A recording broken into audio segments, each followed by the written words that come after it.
नमस्कार, मी डॉक्टर स्नेहल निर्मळ सरोदे तुम्हाला नारळी पौर्णिमेच्या सणाचे महत्त्व आणि माहिती सांगणार आहे. कोळी बांधव सण आलाय गो नारळी पुनवचा असं गाणं गात हा नारळी पौर्णिमेचा सण मोठ्या उत्साहात साजरा करतात. समुद्रकाठी राहणाऱ्या व प्रामुख्याने मासेमारी करणाऱ्या कोळी लोकांचा नारळी पौर्णिमेचा हा महत्त्वाचा सण आहे. पावसाळ्यात समुद्र प्रचंड खवळलेला असतो. यावेळी बोटी, जहाजांची वर्दळ या काळात बंद असतात. समुद्राचा कोप होऊ नये, जहाजे, नौका सुरक्षित राहाव्यात, समुद्र शांत होण्यासाठी कोळी बांधव या दिवशी समुद्राची पूजा करतात. पूजेसाठी समुद्राला यथाशक्तीप्रमाणे सोन्याचा नारळ अथवा नारळ अर्पण करत असतात. म्हणून या सणाला नारळी पौर्णिमा असे म्हणतात.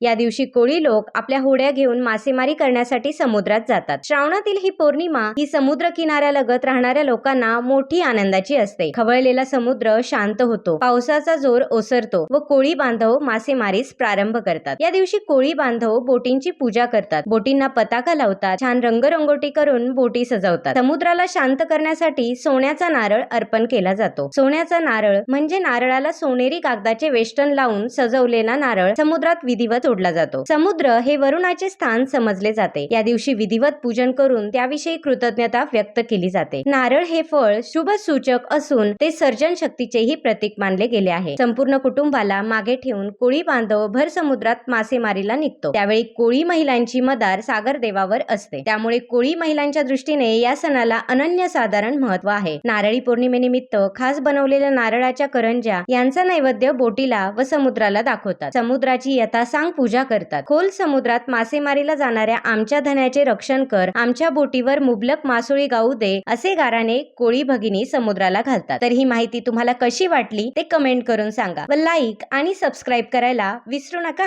धन्यवाद.